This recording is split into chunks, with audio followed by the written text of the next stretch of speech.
Hello, everybody, and welcome into the Pigskin Project YouTube channel. I am Matt Hartman, and today, Week 8 NFL preview is here. We kind of deep dive some games, but more specifically, some teams we haven't talked about much on the podcast, and then we get into some Pigskin Pick'em, Pigskin Payout, as you know. And if you want to see these live Wednesday, 9:30 Eastern, 8:30 Central, with College Corner releasing Wednesday morning. So if you're a fan of college football, make sure to check that out. But let's get you into the video. All right. Then we move on. So this is the Week 8 Sunday preview. We switched it up this time. I dropped the dictator hammer on this one, all right? These were the three games I wanted to talk about, and these guys have to follow, specifically because I just don't think we have hit on these teams enough. And I think, I kind of want to have the overarching thought experiment with some of these teams. Let's start with the Bills traveling to Carolina to face the Panthers. Obviously, we know about the Bryce Young injury. Does Bryce Young play? Yay or nay? Likely no, because of an ankle sprain, and being a high ankle sprain, you kind of want to sit that for a few weeks. But digress. The Panthers are 4-3. The first time they have had 4 wins at Week 8 since 2018. That's crazy to think about. And then I'm going to hit on the Bills just really quickly. The Bills, they are what they are. They're uber efficient and they're dynamic on offense, and it's because Josh Allen is one of the best engines of an offense anybody could ever ask for in the NFL this year, and any year over, a course of his entire career. And they're a pretty flawed defense because of their personnel and their scheme. They're a really bad rush defense, which we will get into later. But for the most part, asking the question of, are the Panthers a good record team, or are the Panthers an actually good team? And that's what I wanted to kind of figure out this week. The Panthers, you can make a case, are the second best rush offense in the entire football league, because behind only the Colts. They are second in rush EPA this year, and they are first in success rate at 47.6%. That is right. And you could, and people want to talk about, well, they faced the Cowboys and they faced the Dolphins, who he still ran for 400 yards against those two teams. So you just think about what they're doing, and then you also take into account their backup right guard and backup center have played those games. So, they're finding success on the ground, and not just, success, but overwhelming success on the ground with backup offensive linemen. And some teams are barely scraping by with their backup offensive linemen. They're a pretty below average drop back offense. Not surprised. They're 24th in drop back EPA. They're 18th in drop back success rate. It shows when you watch what they do. And then you get to their defensive side of the ball. They're a pretty, they're a good down-to-down drop back defense, but for the most part, they have given up splash plays. They're 19th in drop back EPA. They're 8th in drop back success rate. And then just other notable defensive statistics, they're 11th in red zone touchdown percentage, and they have 7 total takeaways this year, and they are -2 on the turnover differential, and they're still 4-3. So they're just still finding ways to win without being like Jacksonville or Chicago, where they're making these, is the defense good? I don't know, but they're getting a ton of turnovers. They're winning games that way. And then so I get into my matchup. I kind of went on about it, but the Panthers rush defense, we went into this season, and when we did the Panthers preview, I had a question, and I said, are they not going to be maybe they're still bad, but are they going to be better than historically bad? Because I had a stat no team had given up the amount of rush EPA that they gave up last year while also having a 50% success rate ran on them. This year, they are first in success rate, 29.8. And then you're probably saying, well, they faced the Jets, and the Jets scored 6 points, and they weren't really successful. It would still be 31.2%, which would still be first. That's how good this rush defense has been this year.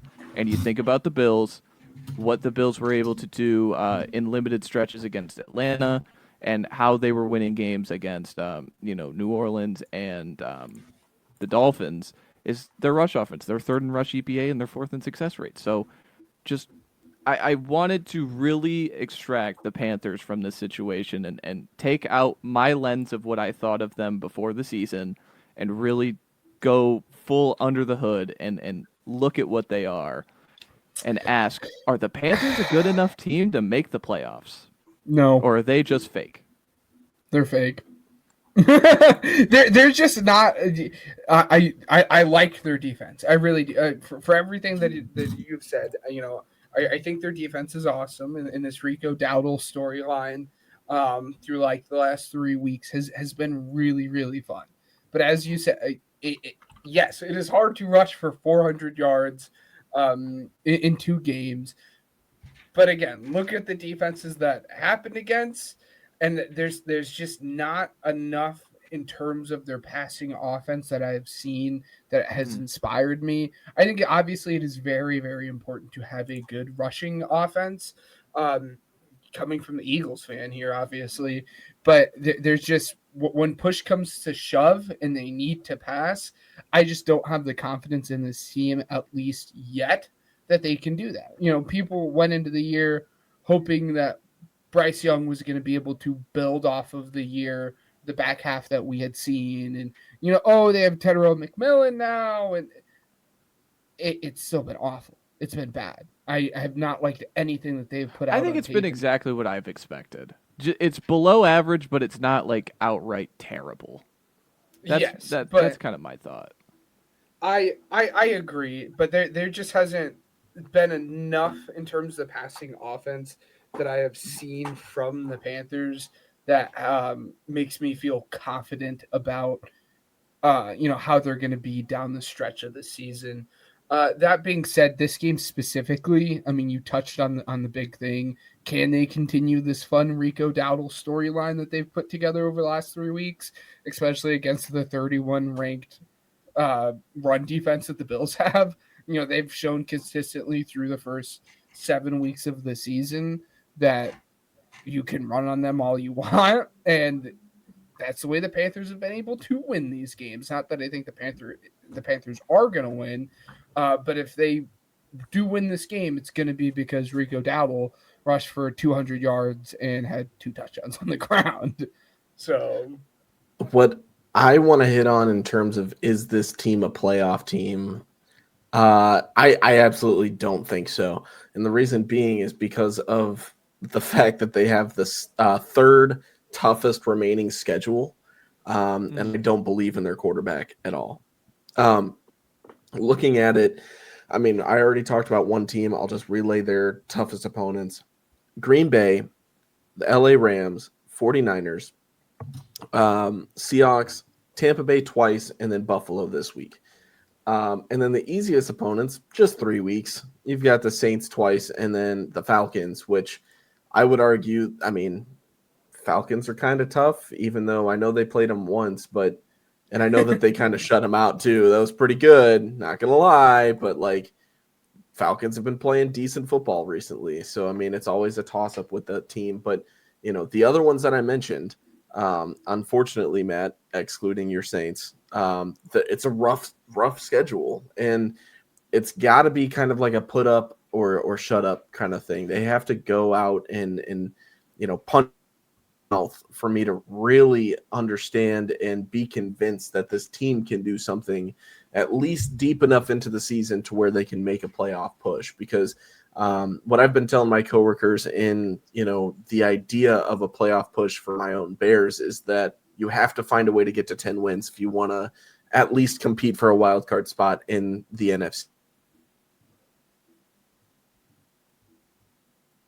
Breakers for it. The NFC is stacked this season, so like it's going to be tough for the Panthers to find that, especially try and find their way to 10 wins.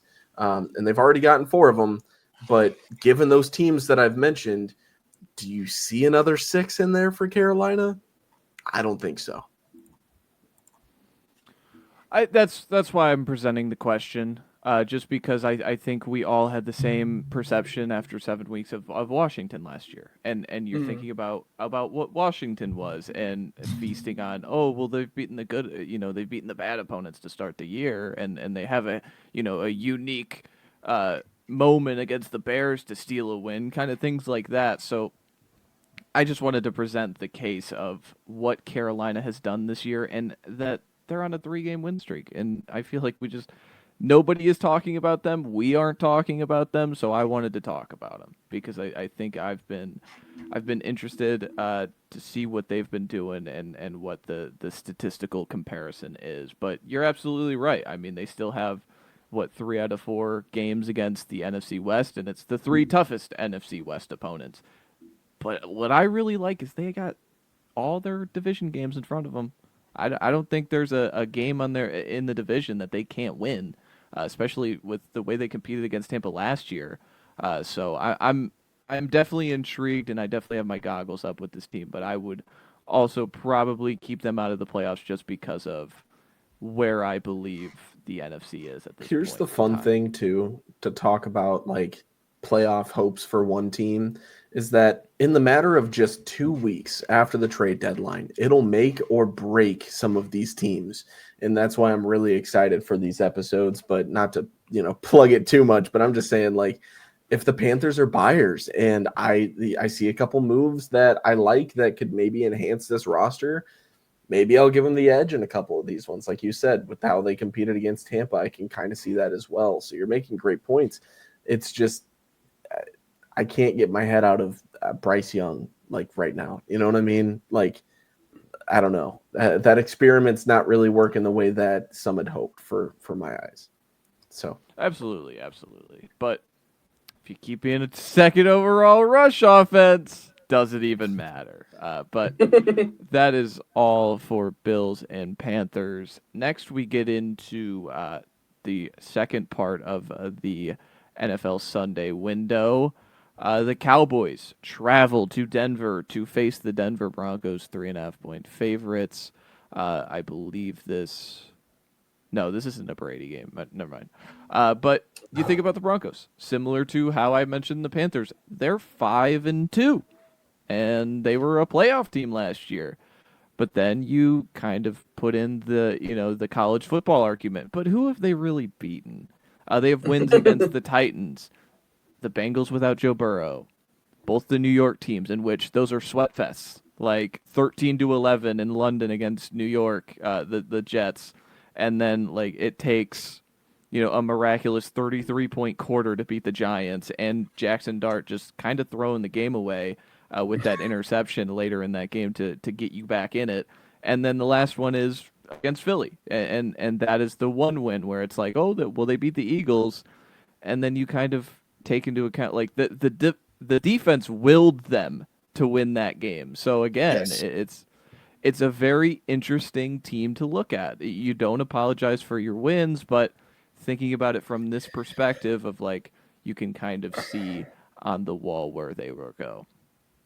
Yeah, I think the biggest outlook for me on the rest of the season is very clearly the offense there, and more so than anything else, that final fourth quarter, the final, the last couple minutes of the third quarter going into the fourth quarter for the Broncos, they really opened up the playbook in terms of allowing Bo Nix to use his legs, and that Mhm. obviously paid like big dividends. I don't think he's this elite rushing quarterback or anything by any means, but again, we saw that pay dividends. He scored 2 touchdowns on the ground with his legs when in the low red zone, and I think that played a big factor. And if they can continue to build off of his rushing upside, I think that can add a lot to this Broncos offense, because I don't think a lot of people are questioning whether or not the Broncos have the defense for it, because I think they've shown us year in and year out that they I have absolutely some do. defensive numbers that I think. Oh gosh.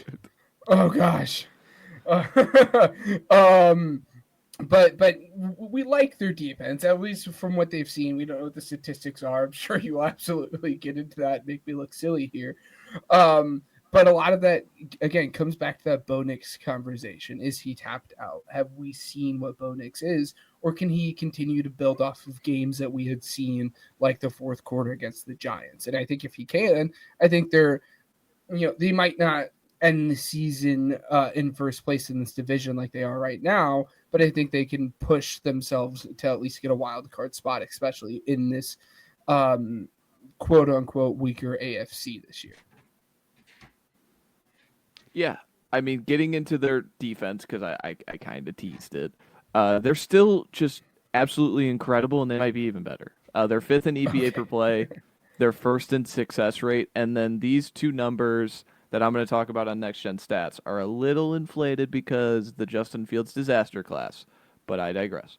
They are first in pressure rate at 47%.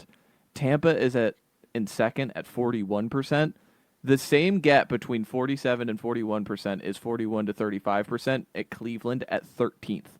So that is how just far and away they are at getting to the quarterback this year. They're first in sack rate at 12.8%. Again, that's kind of a Justin Fields thing because they got him 9 times and he held onto the ball a lot.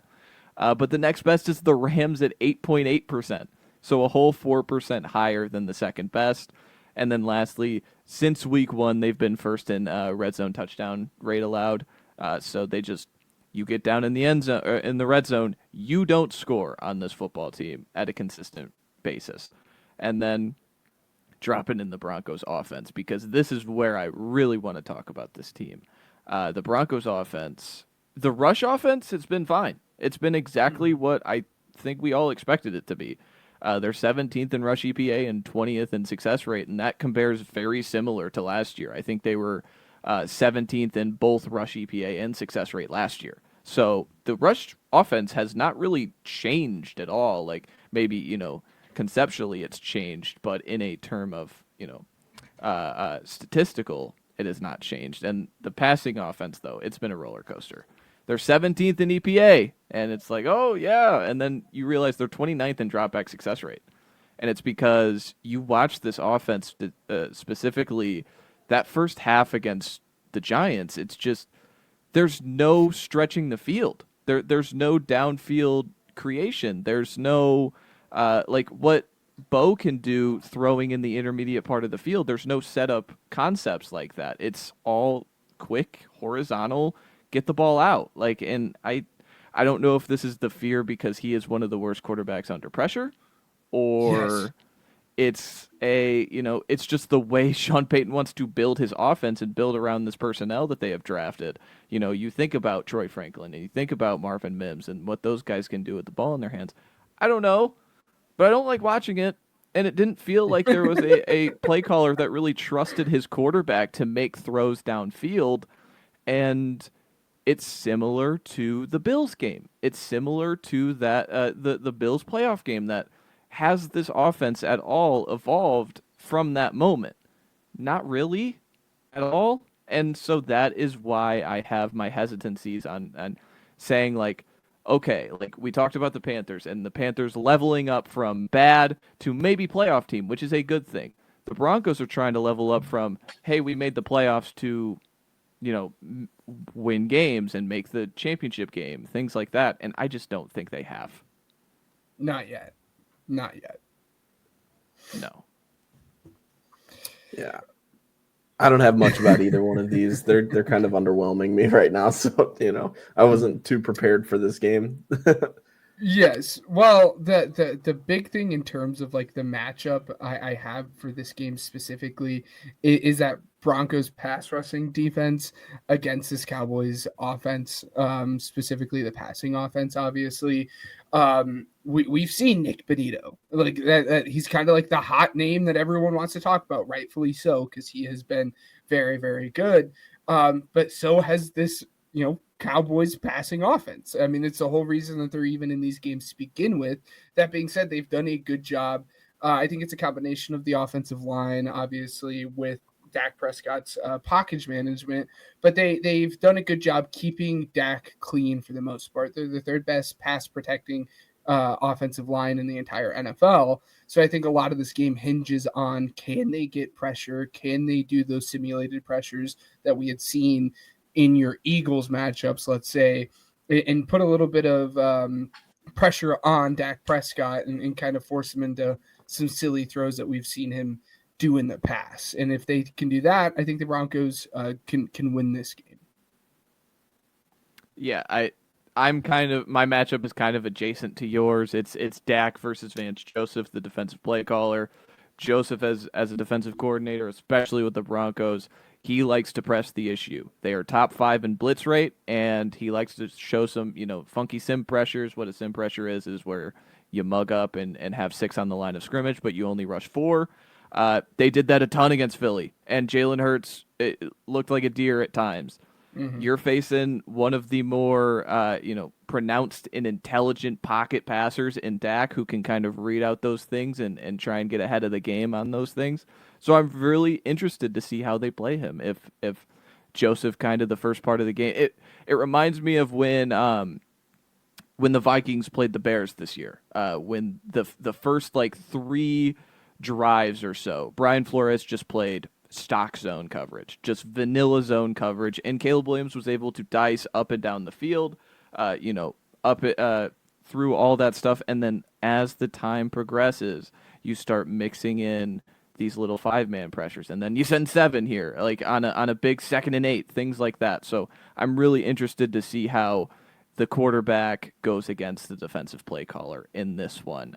And then we get into the final game of the week.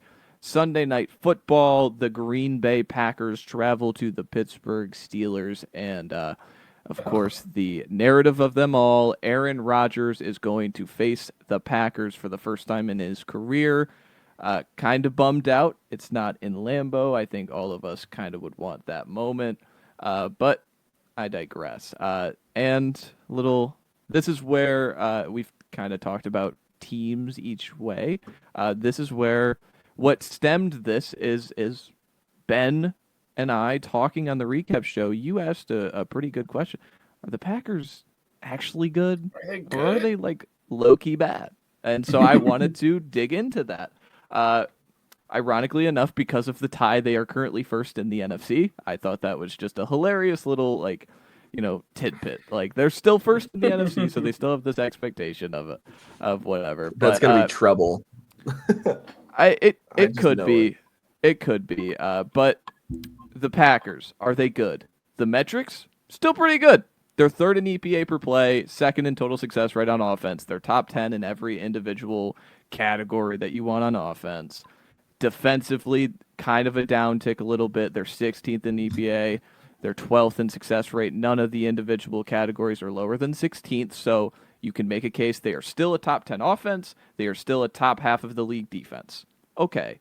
But then you get into what's really hilarious about this team and how we've talked about them, Ben, is there's a lot of stalling out. There's a lot of getting down the field, and all of a sudden they're at the 42-yard line and they got to punt, or they got to kick a long field goal, or things like that happen.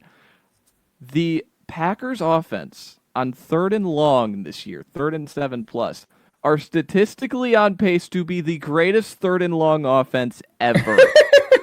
They are 0.88 EPA per play. The next best is the Niners at 0.22. 4 times the amount. And then you get on, okay, all right, let's go in 3rd and medium. What are they in 3rd and 3 and to 3rd and 6? They're 26th in third down rate. They're tied with the Dolphins at negative 0.32 EPA per play on those. And then I was more curious, what are they on 3rd and short? They're even worse at 27th.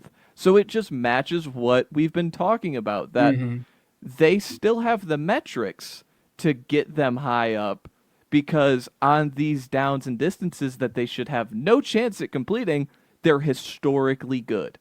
But on these little, what should be easy for them, what should be 3rd and 5, what should be, 3rd and 2, let's get a little rubber out and get 3 yards.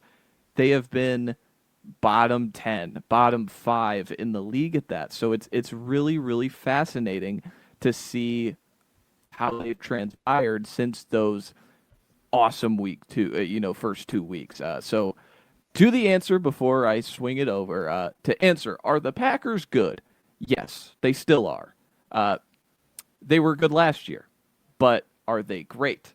Because they taught us they could be great for the first 2 weeks. We are great now, and they just aren't. And I think that's a bummer for me as someone who has stock in them winning the Super Bowl and going all the way.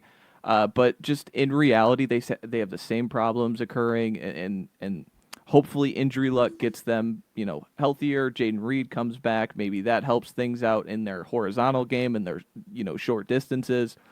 Their offensive line is still kind of moving around and turning over, but just for the most part, yeah. Ben, what do you got on this team? Yeah, in terms of this matchup specifically, I think this is with everything that we've talked about, quite frankly, one of the funnest matchups because the Steelers statistically are like on average, not specifically like rush defense or pass defense or third down defense, and just total defense. The Steelers are the 28th ranked defense in the entire NFL. So not good. That being said, when you look into it a little bit deeper, the Steelers are the 5th ranked red zone defense, which kind of plays perfectly within this little narrative that we found ourselves setting up into with the Packers not really being able to get it done when it matters. And I just, again, I think it's fun that these two play into exactly kind of what we wanted to talk about. And just funny how that works. But I'm just looking into, can the Packers get set on the right path? You would have hoped that happened last week against the Cardinals. It didn't, or anyways, you would have hoped it would have happened the last 2 weeks. My bad. And it hasn't really happened yet. So you hope they can find it this week against the Steelers. But again, I think it's going to be that tough matchup because they are a very good red zone defense. And again, I'm just looking to see if they can get that on track or not, or if this is going to be one of those duck situations that we had talked about on the college football episode. If it quacks like a duck, walks like a duck, and looks like a duck, it could just be a duck. So we'll see. Who would have thought I was going to find my way in 2025 rooting for Aaron Rodgers? You know what I'm saying? It's pretty weird. Yeah, I have to give credit where credit's due. This is a pretty decent team. Just being honest, statistically, it's undeniable, right? The hate watch has been tough this year. I mean, they had it. They had it, Arizona. Come on. But the Browns Micah game Parsons was happened. good. It was glorious. Yeah, That's why you Micah trade for Parsons, man. Yeah. But here's the thing, man. Like they've got this game, and then they've got the Panthers, which I feel like it should be a win. But like again, we're talking schedules, and I keep bringing this up as a point. But like after that, it's kind of rough. Eagles, Giants, Vikings, Lions, Bears twice, Broncos, Ravens, and then Vikings. So I mean, kind of rough. I don't know. I do project them to finish first in the division. So yes, unfortunately, I think they're kind of good. But I mean, we've seen crazier things happen this season. Who knows where to go? I know at this point, I mean, my division's like the most competitive one in the NFL, in my opinion. So it's like, looking at this at this very moment, and it could change. Who knows? I mean, Micah Parsons could get hurt this week and like things change. You know what I'm saying? So, I mean, it's a crazy game. You need luck, but I mean, unfortunately, it's been kind of unlucky for Green Bay recently, and thus the question. So I get it. I'm looking forward to seeing what they can do against Pittsburgh because I feel like Pittsburgh's been giving them rough times, or just teams rough times in general. I would assume that LaFleur can scheme his team against a guy like Aaron Rodgers and his team. But I mean, regardless, ugly spread in my opinion, even though it's a football number. Ugly over under. I feel like it's going to be a dogfight. I'm looking forward to it though. And yes, I will be rooting for Aaron Rodgers for the first time in my life. Yeah, last thing before we get on to picking the actual results of these games, I want to talk about my matchup and how could I tee it up without. It's the Packers offense on third and medium. Like, are they going to be good? Are they going to, continue down the field? All those stats are correct, and to add, can they finish on third and medium? Well, good news for them. The Steelers are third to last in EPA per play on third and medium, but they're top 15 in third and short. So it's interesting. The circumstances are there for them to finally get this right. And I'm going to come on this podcast if this team drops 35 and they just look awesome on offense, and I'm going to be hammering that they're going to win the Super Bowl again. But for the most part, just are they going to figure it out on a down-to-down basis? And those limitations, are those just going to be permanent limitations as they have been for majority of the Jordan Love era there. So I am just very intrigued to learn more about this Packers team. I know what the Steelers are. I just do. Except this year they have a bad defense. So that's what I know this year. But let's time out. Make sure you like, subscribe, comment, do all those things. It really, really helps us out. It helps push out the algorithm to so many different new fans of the channel. But I'll let you get back to the video. Let's move on to the pick'em part of the show where we pick every result of the games. Excuse me. Hairball. Ryan, what are the records for the season and last week? Yeah, so starting off with last week, Ben led us after a rough start. Oh my gosh. 11-4, and then Matt, you and I tied at 10-5. So good overall week for the boys. Bad overall you finished week for your boy. 11-4, which is like shocking. Knowing you go like 8-0. Yeah, it was awful. The way it had opened up for me, like I'm like, oh gosh, this is gonna be a bad week for the boy. Yeah, But, Ben. Just for reference, I just want to tell people here.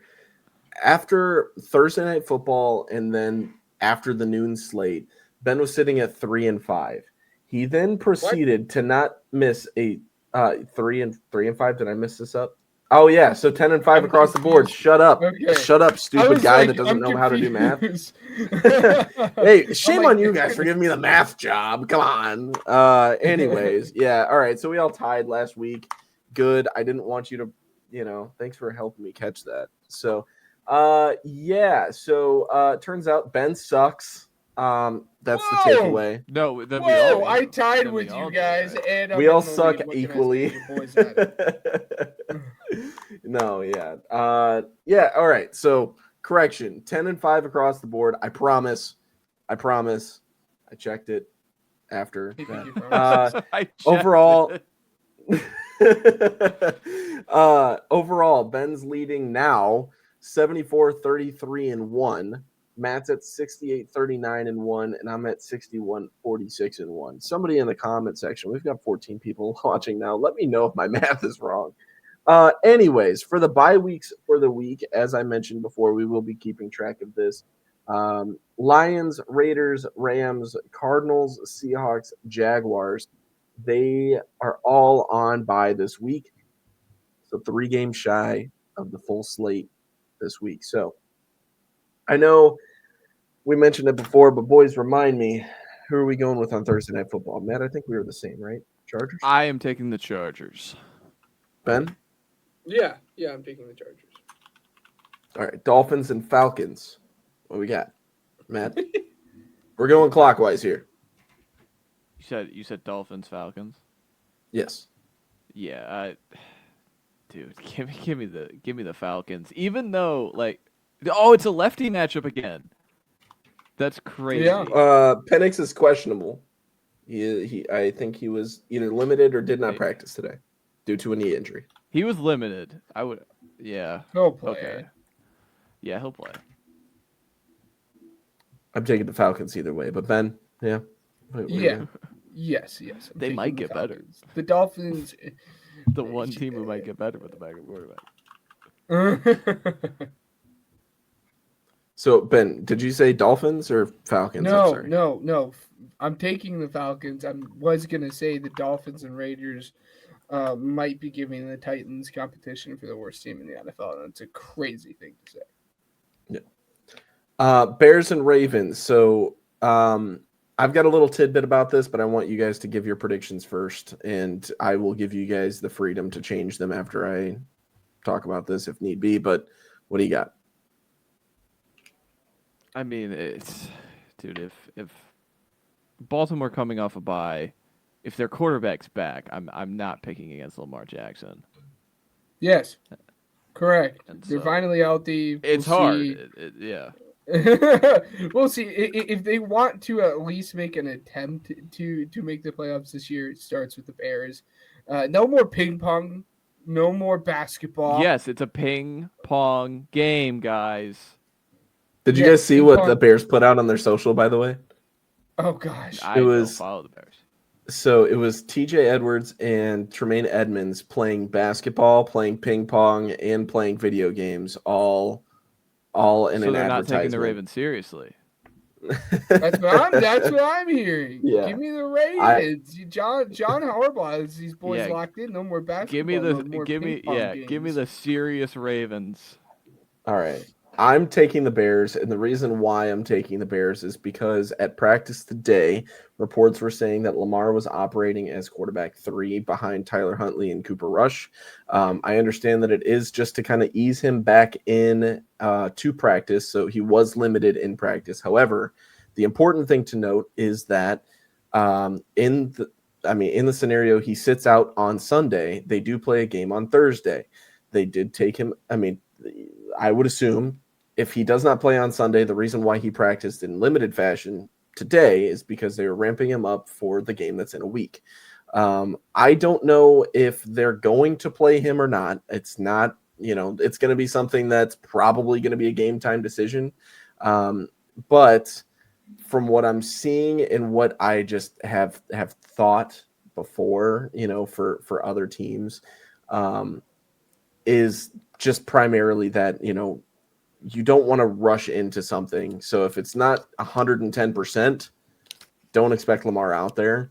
But yeah, the Thursday night football game, I think that's where, that's where you'll for sure see Lamar. So next week. But that's why I'm kind of banking on that though. And I'm going with the Bears, but regardless, the Bears have been playing really good football. I'm very happy with the product right now.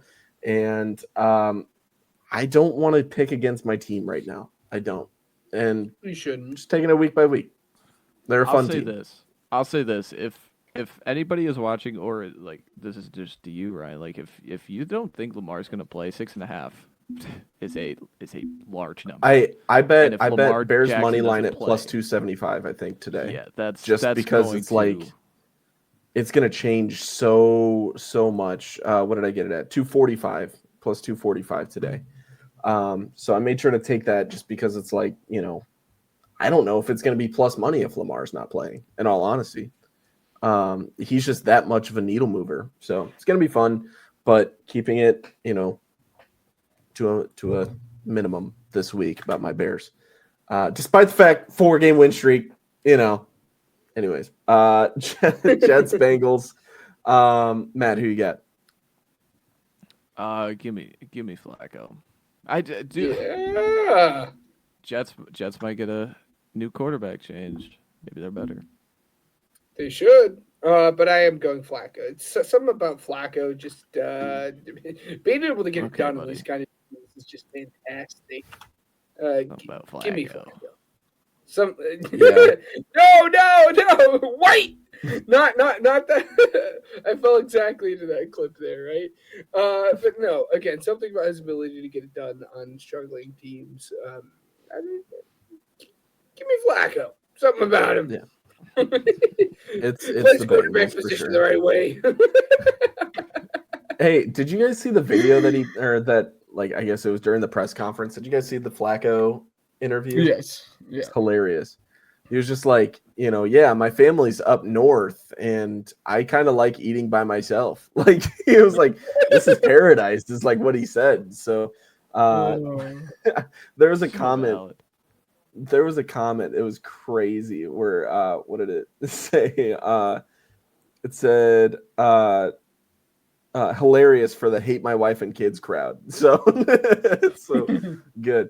Anyways, Bills, Panthers. What do we got? Bills. Give me Carolina. Oh, Hey, I mean, you've done good betting against the Bills thus far. So I like it. I'm still rolling with the Bills though. 49ers, Texans. Matt. This is one of those. Give me 49ers. This is where Give me it. this is the give me double. Texans. Yeah, Give me this is the Texans. double. I don't want to bet against the Texans defense. I don't want to bet against Kyle Shanahan. So Yeah. Yeah, I'm gonna go Texans too. Yeah. Browns, Patriots. Patriots. Matt. Yeah. Give me Drake May. Give me Drake May. Finally The Browns are on the road, right? Yeah. No question. No question. No question. No. question. I'll We go only bet the Patriots, Browns yeah. on this podcast when they're home, all right? Giants, Eagles. Did they sweep It's the real. Eagles It's a this year? real thing. It is a real thing. It's actually it's absurd. No, they don't sweep the Eagles. Go away. Jalen Carter's here. Cam Scatterbo can go ahead and eat his crayons. The Eagles win this game. Eat the crayons is Eat a crazy. Crayons? What? Oh Yo, that's insane. That's crazy. Oh man, the Giants have been so much fun. I'll take the Eagles.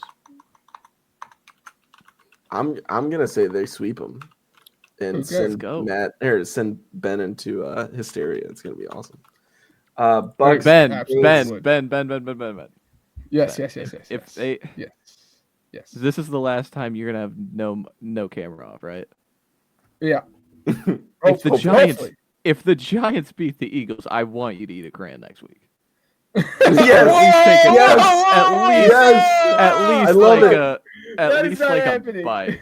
That Okay, is not Come on. happening. People do it all the time. I, Yeah, for one, Cam have never done Scatterbo that. for breakfast. That was that was just insane. Yeah. No Yeah, confidence in his birds. Is this Come is on. this the Knowles with the dog poop? No, I'm just not gonna eat a crayon. Are you kidding me? No. I'm saying if they sweep him. No, Yeah, I if know they what you're sweep 'em, for saying. sure. I know exactly what you're saying, but not happening. AJ Okay, Brown's not okay. gonna be a bird. We got to figure out fly. something. We got to figure out Chat, leave something. it in the comments. Yeah. I'll headbutt the wall. How about that? No, and you got to go full force too. Like speed run. I'm CTE. talking. Concuss yourself. Dude, Concuss yourself for content, dude. What are you talking about? Oh, do you have a dartboard? I don't have a dartboard. I was gonna say you got to get a dartboard and have Mary throw one with your hand on it. You know what I'm saying? For Jackson Dart. No, Mary would. Would you rather eat a crayon? I would much rather eat a crayon. I love Mary to death. Mary would somehow miss and nail me. No like, faith the in your eye. birds or your girl. That's crazy. Anyways, Bucks Saints. Ben's eating a crayon. Things are going crazy. All right, Bucks Saints. Are we all picking Bucks? Is that that's what I'm picking? Or No! Slow the roll. Let's not just jump to some conclusions here, buddy. Matt, did you say yes though? Yeah, I gotta make sure I get them right because obviously I can't do math or get the picks right last week. Jeez. Slow the roll. All right, I am going the Bucks here, but let's not. I think the Saints. All right, I think the Saints have a chance. I really do. We kind of just blew by that. You never know with these division games, and we've talked so much about the Saints playing football kind of the right way, being disciplined, and hey, a disciplined team against Baker Mayfield, they could really give him a shot, a run for his money, especially with talent. Bucky Irving and Chris Godwin officially ruled out already in this game. Just saying there's a chance. I mean, Sure. Yeah. Okay. So all three of us go in Bucks there. Titans, Colts. Colts. Yeah. This The one best we team can in run football. through. The best team. Yeah. Yeah. Cowboys, Broncos. Oh man. Bronco country, let's ride. It's kind of a. This is good on good and then bad on bad. Yeah. I'll take. I'm gonna take the Cowboys to go against Ben. Yeah, I'm taking the Cowboys too. I love it. I love it. I want points. Take the over on points? I don't care what the line is. I don't even know what the line is. Take the over. It's the highest over under of the week. Awful idea. Do not take the over on points. The team with the good offense is going up against a very good defense, and the team with the bad offense is going up against a bad defense. Don't do that. The Cowboys are 4 for 4 on their last 4 overs. Hey. Also, really quickly, Sean Payton stuff was like, let's not gloss over that. We need more of that in this day and age of football. Sean Payton like calling Russell Wilson out and Russell Wilson like clapping back and like, I always need and like me. It's just fun. I love it. We need to see more of it. I didn't really get it. I was too busy eating crayons, apparently. Dude, I'm just happy he's not my coach anymore. Dude, Sean Payton sucks, dude. Like all the time. Like he puffs his chest out about everything. It's insane. So short rundown. Basically, Sean Payton was saying that like I always knew Jackson Dart was good, and I was hoping that it was going to be Russell Wilson playing quarterback and not Jackson Dart because Russell Wilson sucks. Basically, is what he said. He did have like an interview today, and it was like, nah, that's not what I meant. Like that's exactly what he meant. Like that's what I'm saying. He deflects everything. He throws shots and then deflects everything. And the Saints are also stained for the rest of time because of his doing with Bountygate. Sorry, but Packers, Steelers, Matt. Packers. Oh, sorry. It's tight.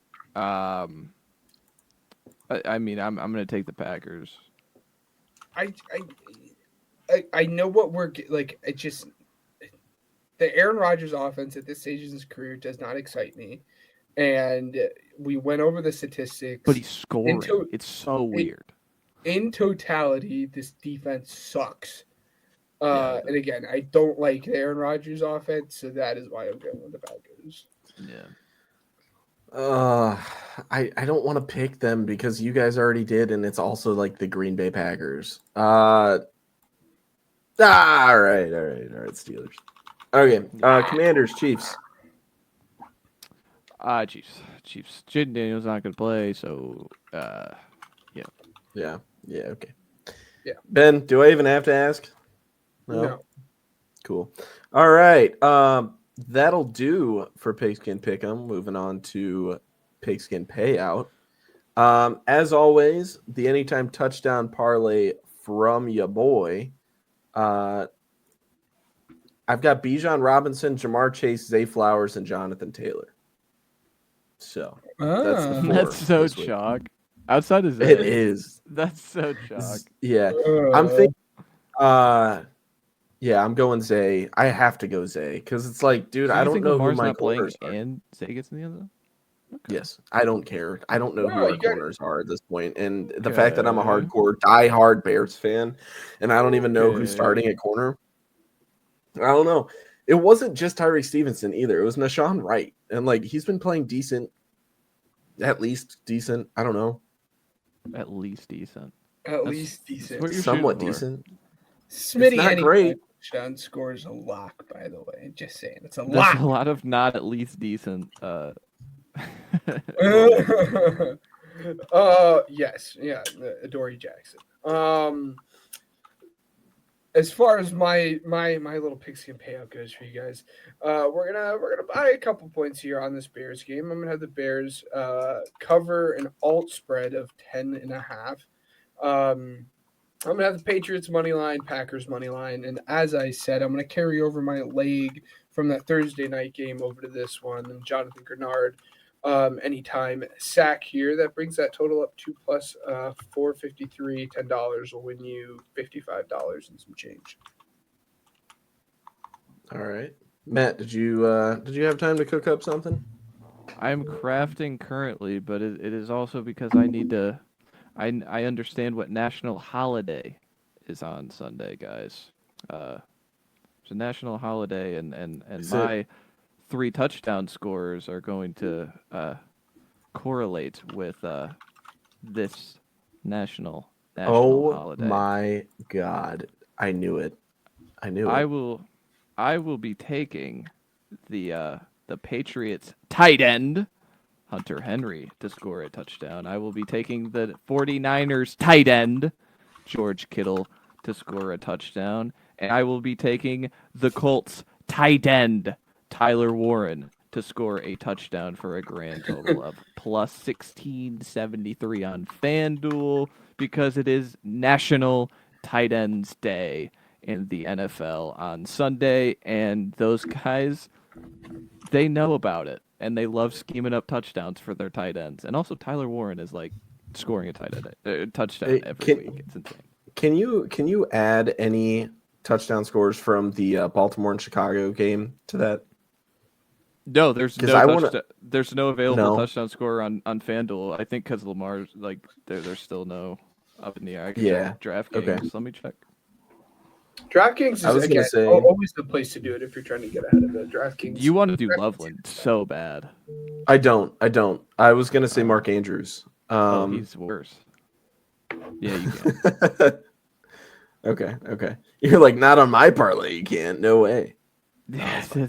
Stay away, Mark. David Njoku? Get Question away mark. from me. He's hurt. Ugh. He is hurt. What am I saying? Fannin. No, you got to think Fannin. about it. No, it's the Browns on the road. Taysom they Hill? don't score. He could Taysom? score, but he's not a tight end. Oh, I've got one. I've He's a got one, gadget. and this one's a guarantee. You ready? Whoa. Guaranteed lock. I'm telling Feels you. like Chuck. Punch it in. Guaranteed. Turd Ferguson for Dallas. It's happening. I I like like that, a that lot. one. Can As a you add CeeDee that Lamb one? fantasy owner, they scheme so much for It's for awful. him in For- the for red Turd zone. Ferguson? And send like Mr. 5. Turd Ferg? It's so bad. But yes, Oh, yeah. let me read it again because we just started rambling tight ends names. Hunter Henry, George Kittle, and Tyler Warren will get in the end zone this weekend, guys. I like it a lot. All right. Any